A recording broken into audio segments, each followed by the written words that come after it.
सभी को नमस्कार। ऑनलाइन क्लासेज में आप सभी का स्वागत है। क्षितिज भाग 1 9वीं कक्षा से हम उपभोक्तावाद की संस्कृति और लेखक श्यामाचरण दुबे जी के जीवन परिचय से अवगत हो चुके हैं। पूरा वीडियो का लिंक आप नीचे डिस्क्रिप्शन में देख सकते हैं।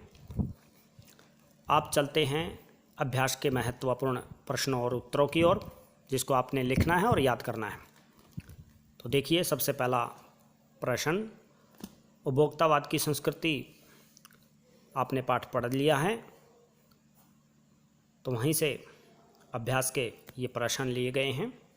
तो देखिए, पहला प्रश्न है, लेखक के अनुसार जीवन में सुख से क्या अभिप्राय है? सुख यानी किसे मानते हैं? लेखक ने सुख की नवीन व्याख्या की है। आज सुख की परिभाषा बदल गई है। लोग भोग विलास की सामग्री को ही सुख समझते हैं। विभिन्न प्रकार के मानसिक, शारीरिक और सूक्ष्म आराम देने वाले साधन ही सुख के पर्याय कहलाते हैं। यानी भोग विलास, विलासिता की वस्तुएं हम ज़्यादा खरीदते हैं, चाहे हमें इसके लिए कितना ही त्याग, कितनी ही मेहनत करनी पड़े।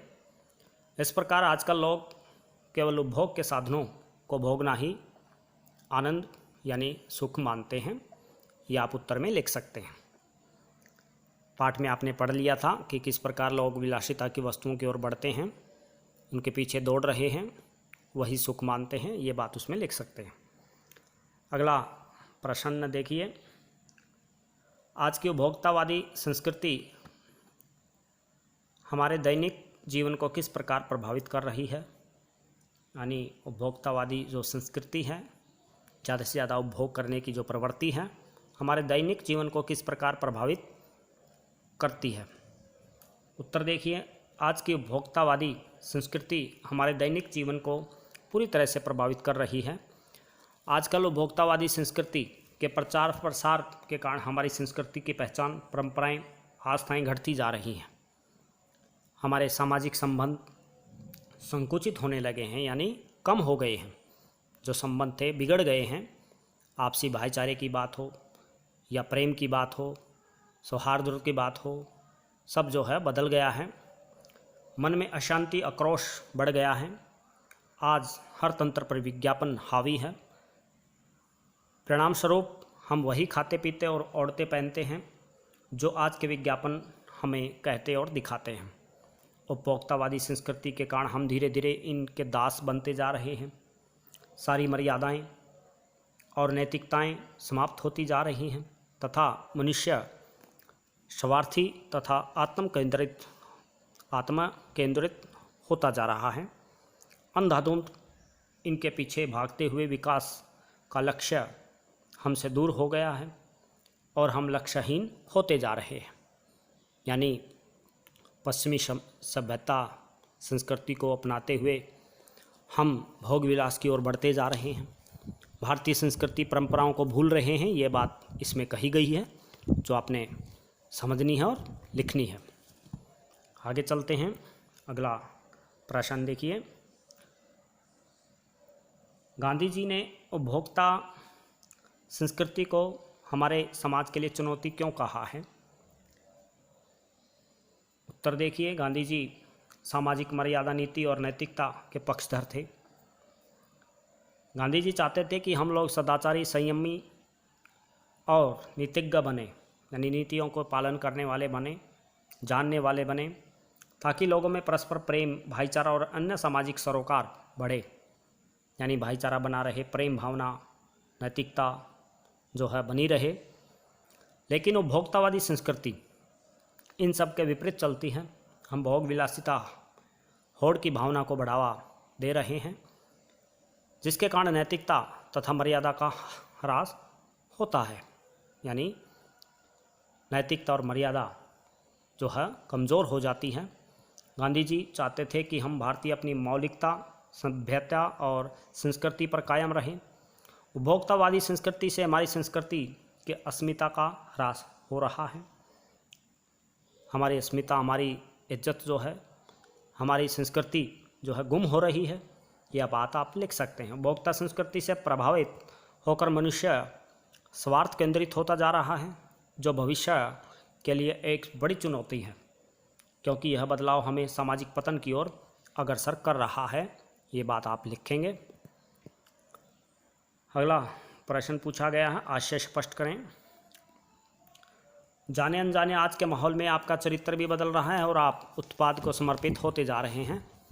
उत्पाद यानी खरीदारी के लिए जो भी आपने सामान लिया है, अपने भोग के लिए जो सामान लिया है, तो ये बात सब जानते हैं कि हमारा भी चरित्र इसमें बदल रहा है। हम भी अलग अलग नई नई तरह के विलासिता की वस्तुओं को खरीदना चाहते हैं, चाहे मोबाइल की बात हो, चाहे घर में बड़े LED वगैरह की बात हो, सब उपभोग करना चाहते हैं। तो उसी से संदर्भ ये प्रसंग जो है बनता है। उपभोक्तावादी संस्कृति का प्रभाव हमारे चरित्र पर अप्रत्यक्ष पड़ता है, यानी सीधा ना पड़ के अप्रत्यक्ष रूप से पड़ रहा है, जो अनजाने में ही हमारे दैनिक जीवन में शामिल होता जाता है।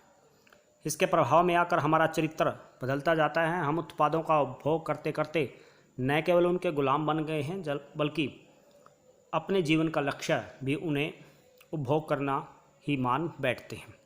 आज हम भोग को ही वास्तविक सुख मान बैठे हैं, ये आप लिखेंगे।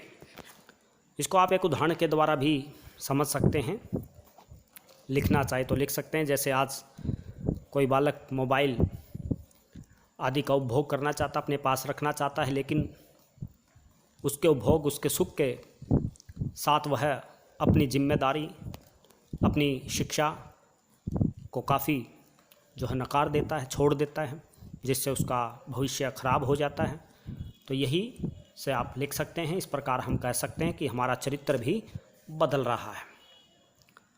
अगला प्रश्न देखिए, प्रतिष्ठा के अनेक रूप होते हैं, चाहे वे हास्यास्पद क्यों ही ना हो, यानी चाहे वो मजाकिया ही क्यों ना हो।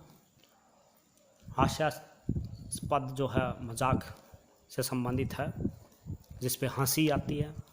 प्रतिष्ठा यानी सम्मान के लिए हम अनेक कार्य करते हैं जिस पे हमारे मजाक उड़ाए जाते हैं। ऐसा क्यों ना हो, क्यों होता है ऐसा? सामाजिक प्रतिष्ठा विभिन्न प्रकार की होती है, उत्तर में लिखेंगे। कई रूप तो बिल्कुल विचित्र हैं।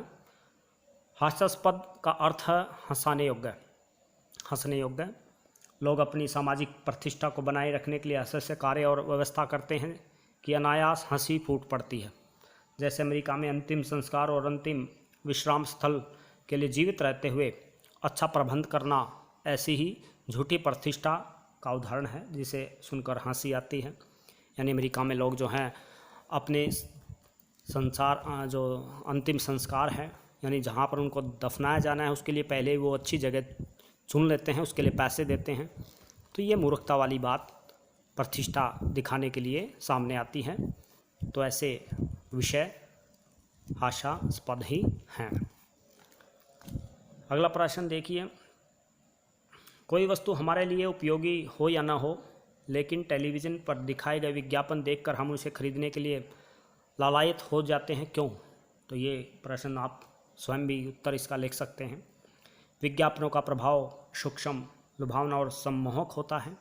विज्ञापन की भाषा मनमोहक प्रभावी होती है। प्रचार तंत्र करने वाले अनेक चिकनी चुपड़ी बातें दृश्यों और ध्वनियों के माध्यम से हमें प्रभावित करते हैं, जिन्हें प्रस्तुत करने के लिए वे प्राय फिल्मी चेहरों का सहारा लेते हैं, और हम भी उनके प्रभाव में भ्रम में आ जाते हैं और उन चीज़ों को खरीदने के लिए लालायित हो जाते हैं। ये बात आप लिखेंगे।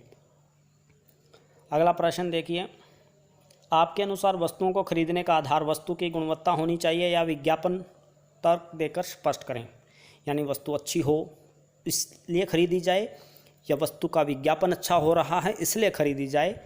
तो आप स्पष्ट हैं कि आप गुणवत्ता को ही जो है प्राथमिकता देंगे। निश्चित रूप से वस्तुओं की खरीदारी का आधार जो है गुणवत्ता होनी चाहिए, क्योंकि अधिकतर विज्ञापन हमारे मन में वस्तुओं के प्रति जो है भ्रामक आकर्षण पैदा करते हैं। अधिकतर विज्ञापन आकर्षक दृश्य दिखाकर गुणहीन वस्तुओं का प्रचार करते हैं, यानी बेकार वस्तुओं को भी अच्छा विज्ञापन दिखाकर प्रस्तुत करते हैं। चमक धमक में हम फंस जाते हैं और उसकी असलियत पहचान नहीं पाते। केवल विज्ञापनों के माध्यम से ही हम किसी वस्तु के गुण दोष की सच्चाई नहीं जान सकते, इसलिए हमें गुणवत्ता की ओर ध्यान देना चाहिए। तो ये बात आप लिख सकते हैं। अगला प्रश्न देखिए, पाठ के आधार पर उपभोक्तावादी युग में पनप रही दिखावे की संस्कृति पर विचार व्यक्त करने हैं। दिखावे की संस्कृति किस प्रकार फल फूल रही है, इसमें आप वही बातें डाल सकते हैं जो आप ऊपर पढ़ चुके हैं कि किस प्रकार लोग प्रतिष्ठा के लिए अनेक प्रकार के कार्य करते हैं, जिस पर हंसी भी आती है। लोग दिखावे को ज़्यादा प्राथमिकता देखते हैं। मोबाइल फ़ोन, सौंदर्य प्रसाधन की बात हो, घड़ी और कपड़े आदि की बात हो, सब लोग जो है अपनी हैसियत दिखाने के लिए चीज़ों का प्रयोग करते हैं। लोग मरने के बाद किस कब्र में जाएं, इसके लिए लाखों रुपए खर्च कर देते हैं। तो यह दर्शाता है कि किस प्रकार लोग इस उपभोक्तावादी युग में दिखावे की संस्कृति को बढ़ावा दे रहे हैं। हमारे सामाजिक जो संबंध हैं वो संकुचित हो गए हैं, कमज़ोर पड़ गए हैं। ये बात इसमें आप लिख सकते हैं। स्वयं इसका उत्तर अच्छे से बनाने की कोशिश करें, या अन्यथा यहाँ से आप देख सकते हैं। अगला और अंतिम प्रश्न देखिए, आज की उपभोक्तावादी संस्कृति रीति रिवाजों और त्योहारों को किस प्रकार प्रभावित कर रही है, अपने अनुभव के आधार पर बताइए। यानी हमारे रीति रिवाज जो हैं वो भी बदल रहे हैं, कैसे? आज की उपभोक्तावाद संस्कृति हमारे रीति रिवाज और त्योहारों को प्रभावित कर रही है। त्योहारों का मतलब एक दूसरे को नीचा दिखाने की प्रतिस्पर्धा हो गई है। नई नई कंपनियां जैसे इस मौके की तलाश में रहती हैं कि त्यौहार के नाम पर ज़्यादा से ज़्यादा ग्राहकों को विज्ञापन द्वारा आकर्षित करें। पहले त्यौहार के सारे कार्य परिवार के लोग मिलजुल कर करते थे। आज लगभग सभी चीज़ें बाज़ार में तैयार मिलती हैं, हम खरीद लेते हैं और बचा हुआ काम नौकरों से करवा लेते हैं। रक्षाबंधन, दीपावली के समय टीवी पर दिखाए जाने वाले विज्ञापन ही इसका उदाहरण है। इसमें और भी बातें आप अपने पास से जोड़ सकते हैं कि किस प्रकार हम त्योहारों पर दिखावे की खरीदारी करते हैं, अपना पैसे का नुकसान करते हैं। त्यौहार की जो परंपराएं थी, मर्यादाएं थी, सब भूल रहे हैं। तो ये उत्तर आप लिखेंगे। यही महत्वपूर्ण प्रश्न उत्तर थे जो आपके लिए ज़रूरी हैं। आपने इनको लिखना है और याद करना है। आज के लिए इतना ही। आपका दिन शुभ हो। ज़्यादा से ज़्यादा बच्चों को जोड़े रखें। धन्यवाद।